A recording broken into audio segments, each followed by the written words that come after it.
Uus küsitlus näitas, et vaid 28% israelastest usub, et USA president seab Iisraeli julgeoleku esikohale. Iisraeli Demokraatia Instituudi uuring näitas, et iisraelaste usaldus Ameerika juhtide kavatsuste suhtes langeb järsult. See on märkimisväärselt langenud võrreldes kuu varasemaga, kui 44% vastanutest jagas veel seda arvamust.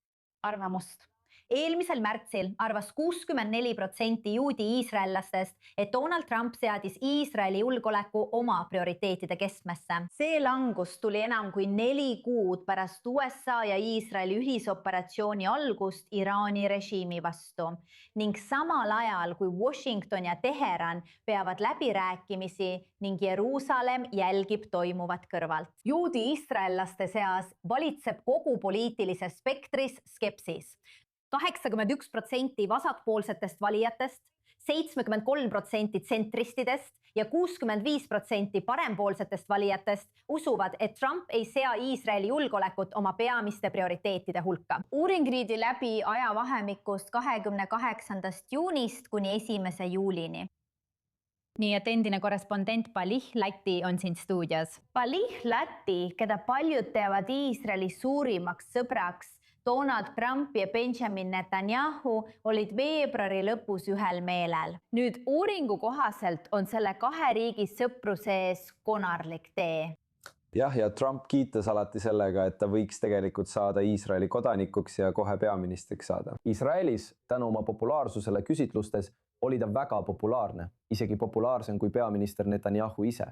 Peaminister, kes on olnud ametis juba aastakümneid. Ja Trumpil oli selles osas õigus. Aga see numbrite langus, mida me praegu näeme, ei ole ainult järsk kukkumine. See on langus üle 60% pealt, kes uskusid, et Trump seab Iisraeli huvid esikohale, nüüdseks vaid 29% kõigist iisraellastest. Kuigi me näeme, et Iisraelis on araablaste ja juutide vahel väike erinevus, arvavad araablased tegelikult sagedamini, et Trump seab Iisraeli esikohale. Ja see on tunne, mis on väga levinud kogu araabia maailmas. See on olemas ka siin Iisraelis, kuid üldiselt usub seda väga väike arv inimesi. Nii et parempoolsed, kuna nad on lähemal Netanyahule, siis nad arvavad, et Trump on palju rohkem Iisraeli poolel kui vasakpoolsed. Aga jällegi, kokkuvõttes pärast seda, mida nad on Trumpilt näinud, pettumust Iraani küsimuses, jättes Iisraeli Iraaniga üksi tegelema ning samuti sõja peatamise. See oli Iisraeli jaoks kõige otsustavam viis selle Iraani telje murdmiseks.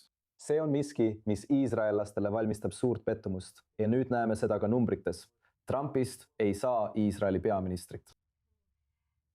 Varem saates rääkisime sellest, et Benjamin Netanyahu on rääkinud CNN-iga ja ta ütles, et suurtes asjades on Trumpiga meie seisukohad samad. Ja see on kindlasti korduv sõnum Iisraeli peaministrilt. Aga mis oli küsitluse juures huvitav, Palih Latti, on see, et vaid 38% iisraellastest usub, et riigi strateegiline positsioon on parem kui enne veebruari. Ja see on kindlasti murettekitav. See on väga murettekitav ja Iisraelis on väga tavaline seda nii näha, sest ühelt poolt oli Iisraelil selles sõjas sõjaline ülekaal. See hävitab Iraani sõjalist taristut. See tõesti ründas paljusid ballistiliste rakettide tööstuse objekte, aga see ei kõrvaldanud kõike. Aga üldine tunne Iisraelis ja ka laiemalt on see, et iisraellased tunnevad, et Iraanil on nüüd oht eemaldatud. See võib selle sulgeda, kui ta tunneb, et see on õige, isegi kui see on seotud ainult Iisraeliga ja sellega, mida ta teeb Liibanonis näiteks, millegagi, mis näib olevat Ameerika Ühendriikide ja Iraani vahelise sõjaga mitte seotud. Ja just sellepärast tunnevad iisraellased, et Iisraeli positsioon on nüüd madalam, kui see oli veebruaris. Aga nad jätavad 2 silma vahele veel ühe asja, mis võiks tegelikult olla Iisraeli huvides või mida võiks pidada positiivseks. Sest lõppude lõpuks, kui Iraan oleks tõepoolest teel 10 või 20 000 ballistilise raketi tootmise poole, siis see võiks tõesti Iisraelile haiget teha ja võib-olla hävitada suure osa Iisraeli linnadest ühe korraga. Ja see on midagi, millega Iisrael on tegelenud. Seda eksistentsiaalset ohtu võib isegi pidada kõrvaldatuks. Ja seda võiks iseenesest pidada muidugi positiivseks asjaks, välja arvatud siin valitsev tunne ja üldine meeleolu. Ja on palju neid, kes usuvad, et pärast USA vahevalimisi võivad asjad taas muutuda. Suhe võib muutuda. no ootame, kuidas see kõik laheneb. Ma tahan pöörata meie tähelepanu siin riigis toimuvatele arengutele. On ilmselge, et riigikaitse on väga oluline teema, mis on paljudele siin riigis südamelähedane. Ja kindlasti, kui saabub valimispäev, mis peab toimuma hiljemalt oktoobri lõpuks, on julgeoleku küsimus paljude jaoks esikohal. Ja sellega seoses ühendab nüüd reservväelaste partei jõud endise sinivalge parlamendi liikme Kelly Trooperiga, Jossi. Hendeli reservväelaste partei on äärmiselt oluline, arvestades just seda, millest me räägime, tundeid julgeoleku ja riigi kaitsmise suhtes. Räägi meile praegu Iisraeli poliitilisel rindel toimuvatest manöövritest. Kui rääkida Jossi Hinkelist ja Hilli Trooperist, siis on see tead kombinatsioon. Jossi Hinkeli väga julgeolekule orienteeritud päevakorrast. Ta oli tead sõja ajal eesliinil. Ta ütles alati, et sõda ei saa lõppeda enne, kui me oleme Hamasi alistanud. Kõik see. Ja siis Hilli Trooper, kes on sinivalgest parteist, oli pigem sellel poolel, et teeme kokkuleppe, mis vabastaks pantvangid. Need asjad tunduvad olevat väga raskesti ühendatavad. Ja nüüd on meil see partei praegu. Ma ei ole kindel, kas nad tegelikult ületasid selle künnise, ja saavad parlamenti minna. Aga see, mida eile nähti N12 küsitluses, mille korraldas üks Iisraeli juhtivaid meediakanaleid, näitab, et võib-olla tead koht või istekoht. Nimetagem seda siis paremtsentristlikuks parteiks, See hõlmab Kelly Trooverit, Jossi Hinni, Benny Gantzi, samuti Ed Lichtensteini, näiteks Likudi liiget, kes just teatas, et ei kandideeri enam Likudi parteis. Kui see oleks tegelikult partei, mis on praegu hüpoteetiline, võiksid nad saada 6 kohta.